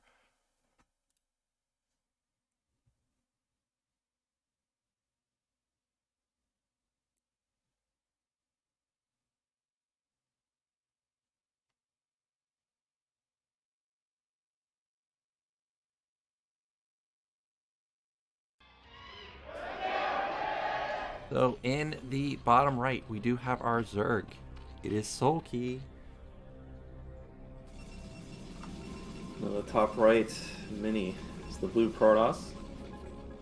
I feel like this is good spawns for Protoss, right? Like, you intercept the Zerg path to your main with the mid-right base. You've got high ground there. If you can secure that base as Protoss, you know, that's fantastic. If you feel like you can't take that base, well, of course, you've got top middle, which is far away from Zerg. So already I think this is, you know, pretty good spawns for Protoss, but also, you know, also it's good for Zerg. You can start expanding horizontally here. You've got, you can engage as Protoss comes down the ramp at mid-right. Are we going to see a Forge expand for the first time, you think? Just thinking, you think any of these guys eat corn on their pizza? Oh, they 100% do. 100,000,000%. For those of you out there that have not been to Korea, if you order pizza, it by default comes with corn. That was one of the first things I noticed about food while I was in Korea. Is I ordered a pepperoni pizza, and it came with corn. I'm like, dude, what? I don't remember ordering corn here. It's actually not bad though. But it was just confusing. I was just like, I thought I ordered pepperoni, yet here's corn. They should put some pineapple on it for good measure. I don't think they actually have pineapple pizza over there. They got potato pizza, which is actually great. I think that's actually my favorite. Really? It's that good, man. Dude, you were complaining about the food, and now all of a sudden you were telling me about I complained about the corn. All of a sudden you're a fan, man. Oh my! But he's getting scouted first. Didn't he? No. Didn't he Didn't he just scout? Yeah. And he still went for it? Well, that is an overpool, so he is gonna get some play. If it was against 9 pool, it would be hard to even get the Zealots out on the map. Look at this. And Soulkey just gonna hatch in main, makes a lot of sense. Well, I'm kind of hatch in main. Okay, of course that's a super defensive move, right? Well, he's not gonna rely on. No. He can't rely on. Okay, he actually killed the probe as well, dude. That's really bad. You know what you can do? Okay, of course, I'm talking from my 1999-2000 perspective when I played Zerg. One of the worst feelings from the as skeleton Zerg, replays. Yeah, one of the worst feelings as Zerg back in the days, when you did open like this, by the way, with hatch in your main, was if you got like contained by zealots plus cannons at your ramp, you're never gonna like, that's just not happening. You're never ever getting out of your base, which is why losing the probe is such a big deal there. Because if Protoss could hold the ramp and then get cannons down, Zerg is in the worst trouble you've ever seen. But now that the probe's gone, that obviously can't happen anymore. And I feel like Soulkey's in a really good spot now. Yeah, it's interesting that he opted to go hatch in main, but the reality is you're probably not going to use Sunks to hold this. And he just wanted to put the hatch down because the probe was buying so much time, and he wants the production right away. So actually, Soulkey might sneak into the main. I don't think the one zealot covers the ramp, but it is hard to just, without vision, to just go up there. You can see Soulkey finally, the second overlord is going to catch the ramp. And this is just so annoying because Protoss, like, they have to keep making zealots. it's going to be hard for Mini to expand in this situation. Once he does, it gives Zerg so much tempo, but at the same time, I mean, Soulkey, he's just on 2 hatch for now. Yeah, and what I do like that Mini has done is, of course, he has a lot of zealots, but he's not cut probes. If he had cut probes here, I think he's in big time trouble. But the fact that he has big econ behind this is great. He's got his Nexus coming up. I am still kind of a little worried about him moving out and then a Ling run by happening, because there's not much of SimCity right there. No Forge either. And Zerg can play very aggressively with speed. He can just poke at the gate and threaten to kill it. Actually, Mini is trying to draw, or Soulkey's trying to draw Mini out of position. He actually made so many Zerglings this early on. I mean, Soulkey, I'm not even sure that he can play a standard game after this, but Mini, it looks like he's taking the bait, possibly. No. Yeah, he's taking the bait. These lings are, he's not even showing all the wings. He's saying like, haha, look, I only built 4 lings, and he ran into the main. Oh. Okay, well, actually, 3 lings is massive. 3 lings can do a lot of damage, and Mini, he misread this. Yep, hello. The floodgates have opened. No SimCity. All the gates are exposed. At least the Zealots didn't commit that far out, but there are so many links here. Oh, he held in the main. That's a really good trade, actually, for Protoss. Well, it is for now. There's now 10 lings in the main, maybe even more. I mean, Soulkey's all in. He has to win here. He has to do a lot of damage. The probes aren't going to get caught. He's actually just fighting with these probes, man. Against 20 Zerglings or whatever. He lost so many probes. What? Why? Well, speaking of all in, Mini's all in now. He's got, what, 6 probes left over? Something like that? He's got a lot of zealots, but Zerg can support building non-stop lings, whereas I don't think Protoss can support building non-stop zealots. Now there's, he can also start picking off the pylons and unpowering the gates. Instead, he just runs into the main again. Man, Soulkey with the ling sled. He's gonna get it done, it seems like. These Zerglings are going to basically clean up all the zealots inside of the main. So many probes were killed. And I mean, it's hard as Protoss because GG gets called and that's it. Soulkey makes it through 3-2.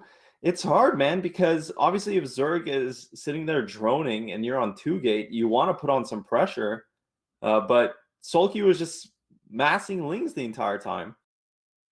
Yeah, if Mini doesn't move out there, I feel like he's, not in exactly a favorable position because Zerg still had 3 hatch, but he's definitely, I would say, in like an even game state. But as soon as Soulkey ran by those 4 lings, as a Protoss, you're thinking like, oh, that's all he built. I'm going to move out.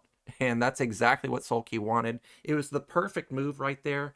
And Mini, who looked so strong in the opening games, ends up falling in the reverse sweep. What's funny is, after it was 2-0, I was going to ask you, what do you think the odds are of somebody coming back 3-2 and being down 0? And well, we got our answer. It's high if you're Soulkey, but I think if it's anybody else, Mini probably would have taken him down. Yeah, it's hard to say. I mean, I don't know. Like, Mini just kept playing like a just taking out the clown builds, man. Like, and it just didn't stick after the first 2 games. I mean, the first game was the most standard one, 12 Nexus, and then game number 2 on Troy was he had like an interesting mix-up, but he also played like an actual expansion build. But from then on, like games 3, 4, and 5, I think maybe just a tad bit too esoteric. Like game 3, while we had the proxy 1 gate, we're on 1 base. Game 4, we just let Zerglings come into our main for free. And then this game 5 here, this 2 gate, not quite sure what he was planning here. But I mean, look at Zerg, he's on 8 drones. Yeah, there was no econ for Zerg, but at least he did have 3 hatch. If he needed to transition, he could have. But I wish we could have gotten a look at the beginning of, like the very beginning, where the Overlord came in, saw the double gate, but also when the probe got into the main. Because I'm pretty sure that, I'm 100% sure the gateway came down before the probe got in, But the probe did see the opening build, and he saw where the Overlord was coming from. You know, he still could have canceled it and tried to play. I don't know. Well, I don't know. Can you cancel at a high level? Probably not. It's very unfavorable, right, when that amount of Zerglings just run into your main. But I think the game was not over. But when he tried to fight the Zerglings with his probes, when he could have just migrated them to the Nat and brought the Zealots back, and he had more than enough Zealots to hold his wall as well. I don't know. I think it would have been hard either way. Even if he transfers everything to the natural, there's so many lings in the main, and it was 3 hatchling flood with no forge, no full SimCity. Yeah, I agree, but I think there's still some room to play, and it seemed like as soon as the Zerglings got in the main, he just gave up. It is. That's gonna be excruciatingly painful for many. I'm sure he was feeling great after the first 2. Now to lose 2-3 again to the same guy, not necessarily 2-3 score, but get eliminated by the same guy. He's not happy about that. But that does set us up for a PVZ in the semifinals. Now we're gonna have Snow versus Soulkey. That's going to be exciting. I wonder if Snow can actually be able to topple this guy, but it doesn't seem like it because Soulkey, he's not phased when he's down in the series. Like, he just does what he needs to do. Yeah, well, that's why they call him the Iron Wall. And he had good defense, especially that blitz game. That was really good. A read of the situation. Defended both locations at the same time. Transitioned well. Yeah. And, well, anyone else vacuum at 8 a.m.? No, except for maybe my neighbors. They, mow the lawn and stuff at, 7 in the morning. I'm like, dude, what are you guys doing? It's 7. That's crazy early. Yeah, they want everyone to be awake. Clearly. Well, that was an exciting series, honestly. And I can't believe it played out the way that it did from those 2 dominating first 2 games from Mini.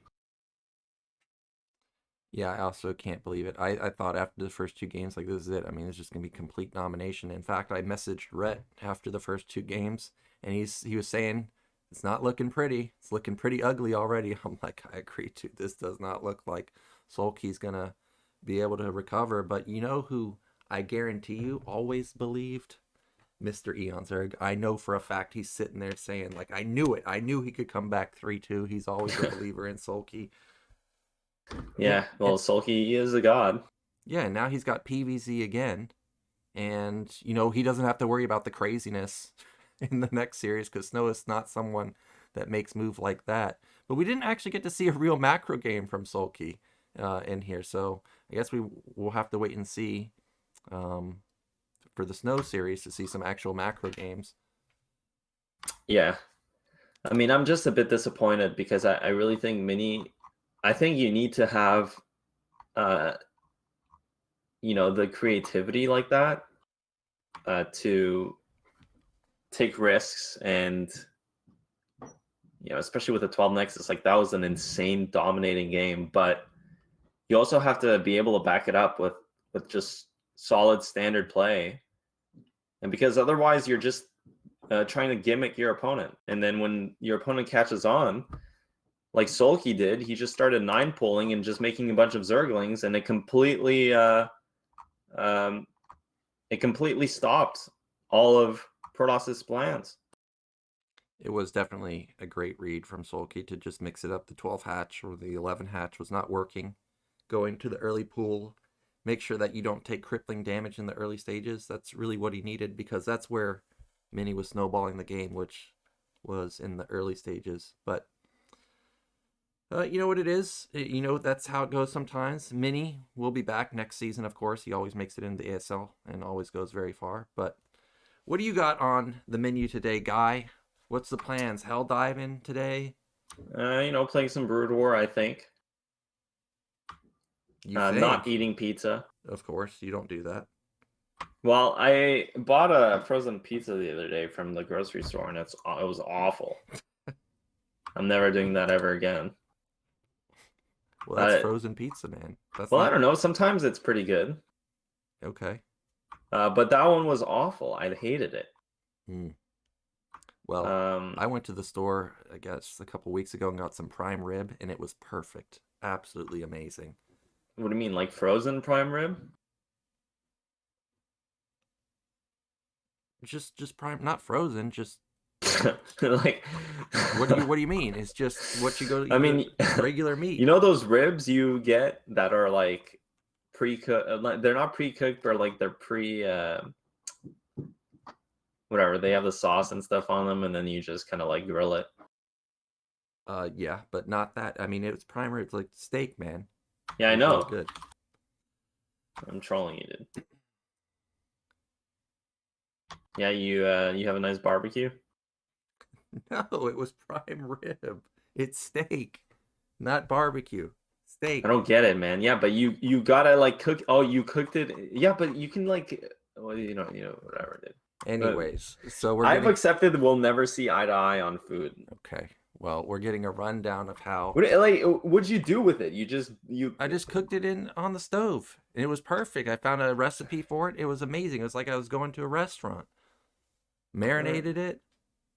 You know what I mean? You don't know what I mean. Well, we're getting a rundown. Well, you eat corn on your pizza.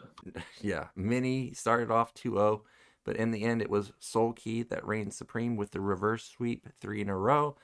That finalizes our round of 4 bracket. We've got Sharp facing off versus Hero. Sharp has been on fire, but Hero, always a threat in the tournament. And then, of course, we've got Snow in the bottom side, who crushed Bisu yesterday. He looks pretty damn strong, but so does Soulkey here, managing to eke by Mini. And, maybe we could see the Hero finals that you were talking about. Maybe we could see Soulkey go for a repeat here. Back-to-back wins, but this is going to be really tough for everybody. Yeah. It's it's going to be tough for everyone, Nyoken, in the round of 4. And I think Snow versus Soulkey is going to be really entertaining. This is going to be very interesting to watch. My pick, honestly, for a while has been Hero at this point. He has the perfect bracket for himself. I think against Sharp, he should be pretty favored. And then ultimately in the finals, if it comes down to it, ZVP, of course, he's a killer in that matchup. So if he's against Snow, I think he's going to feel good. And then if he's against Soulkey, Soulkey, his ZVZ has always been a bit of a meme in terms of his results in tournaments.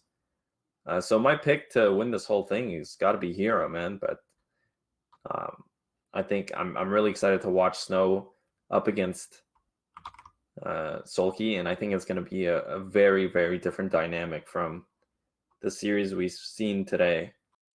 Yeah, 100% it will be different.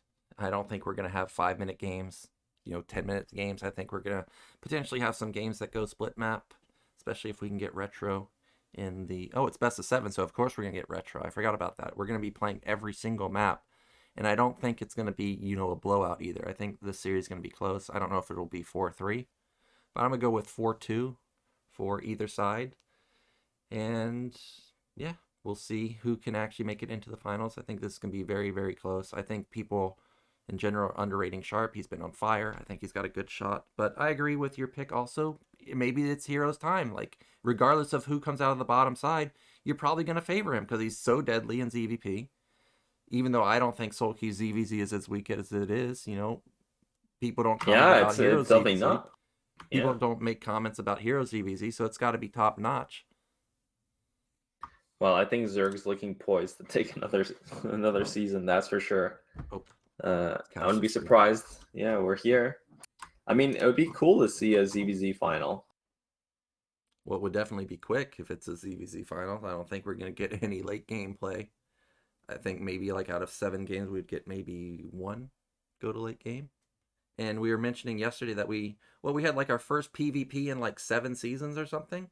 So it would be quite a while, probably, that we've seen a ZVZ final. Yeah. I don't know. Have we even ever had a ZVZ finals? Well, that's what I mean. I don't. We definitely have not in the ASL. I'm pretty sure. And let's look down the list. Yeah, let's look down the list right now. We did have Zero versus Soma. I was like, I feel like I have seen one. That was in season 10 though. Yeah. And that was 4-3, by the way. Actually, if you look at a lot of the ASLs, they're pretty close, like 4-3, 4-3, 4-2. Yeah, 3-2. Zero versus Soma. Damn, that was a 4-3, dude. Oh, that was the Flash random season. Yeah. It was Flash and dude, and then there was Larva versus Zero, and then there's Larva versus Soulkey. Man, there was a lot of CVZs. I kind of but that was the no, that was not the Sparkle season. Yeah, that's crazy. Yeah, so we haven't had a lot of mirror matchups in general. I see. You ever watch these old series? Sometimes, like, I think it's like I was watching I wanted to watch a couple last games. I wanted to watch the early mini games. Like, look at this, last versus mini ASL final. Like, it's pretty hype. I don't really watch VODs. I mean, I watch them live, man. I cast them live. Do I need to watch them again? Yeah, man, just take a nice trip down on memory lane. Yeah. I mean, you're playing all these JRPGs and whatever, and then you're always talking to me about skeleton replays and one base jungle story PVZ, and then you're telling me you don't watch these other games. I bet you watch those. Do you have that? What's that Twitch? The Medri Brood War Twitch. War. Yeah, I bet you have that on all the time. I got him followed, man. Whenever he's live, got to tune in. Yeah, I'm surprised it's not 24/7. I think it was 24/7. There was somebody streaming it 24/7, but I don't think that's been on for a while now. There was somebody definitely doing it 24/7. Yeah, who knows? Who knows? I'm looking at the last few results of ASL. You know, it's been a while, other than Soulkey, last season that we had. Zerg, like Soulkey in season 16 was the first Zerg that we'd had since season 11 make it to the finals. You know, that was basically 5 seasons of no Zergs. It was basically Terran domination. Light won, Royal won, JYJ won, and then even though Mini won in season 12, Rush almost won with a 4-3 score. Yeah, that was a hype. That was a hype finals, honestly. The Mini Rush. Yeah. Yeah, that was quite epic. I mean, that was super close. One thing I am noticing from the ASL history is we don't have a streak of Protoss wins. It's usually like a gap of there's like a win here and there. You don't remind him, man. Remind who? Don't remind them, you know. Don't remind yeah. Everyone's complaining about that, dude. Don't remind the stream viewers and the YouTube comments. They're gonna start popping off about you know, Protoss weak race memes and stuff like that, even though there's 4 Protosses in the round of 8. And we started off with how many Terrans? 12 Terrans or something crazy in the round of 24. Now we're down to just 1, which is just sharp. In the round of 8, what did we have? We had 2? Was it just Russian? Yeah, it was just Russian sharp. Yeah. But we also only had 2 Zergs, but the Zergs did win their games, so. Of course. Got the champ, Soulkey, and of course Hero always going deep. Yeah. Well, Guy, speaking of RPGs, we've got not necessarily Lineage 3 coming, but a new lineage called Throne and Liberty. They've got the open beta for that. You gonna sign up for that one? No, absolutely not, man. No one plays Lineage. Signed up. It's 2020. I signed up. Me and Rhett signed up. Yeah, but you guys are degenerates. That doesn't convince you to play? What if I told you Skew had signed up? That gets you on board? I just will always remember I played that one server with Skew for like a good 8 hours. Yeah. And I didn't understand. I just didn't understand. How do you guys play this game? Like, you don't... Well, you don't even... The thing is with Lineage 2 is you don't even have skills. You have like 1 skill and you're just grinding mobs the whole time. Yeah, well, unlike WoW, you don't gain a level every 10 minutes in Lineage. It actually takes a little bit of time. Yeah, and you're pressing 1 button, man. Okay, you're hitting one button, but in WoW, what are you doing? You're hitting You're two? hitting like 2, 3, 4, 5 Wow, buttons. amazing. There's big difference there. Big. Yeah. Also I'm with hell diving, man. I don't got time for lineage, yeah, dude. but you ain't I'm held spreading that. democracy across the galaxy. Okay, well, I look forward to seeing I'm that not stream. playing my little dark elf in skinny underwear, Yeah. you know, casting spells and enchantments and role playing. I'm obliterating bugs and automatons. I mean, we just won a big operation against the automatons, man. We drove them back for Super Earth. I don't know what any of that means. I thought they were hell diving. I'm based on the title. Are you dealing with aliens, or I thought you were? I imagined you were going into hell and killing the monsters in hell. You're not doing that.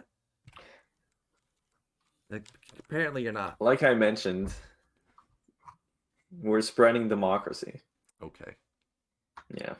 Well, I look forward to seeing your stream today. You know, maybe I'll buy it with. You know, Rhett's already got it, so we could be a trio. We just need one more person, man. We need to get a skiing Dude, in you there can as our play with fourth. oh god. I don't know. I don't think I want to watch Eskia try and play a shooter.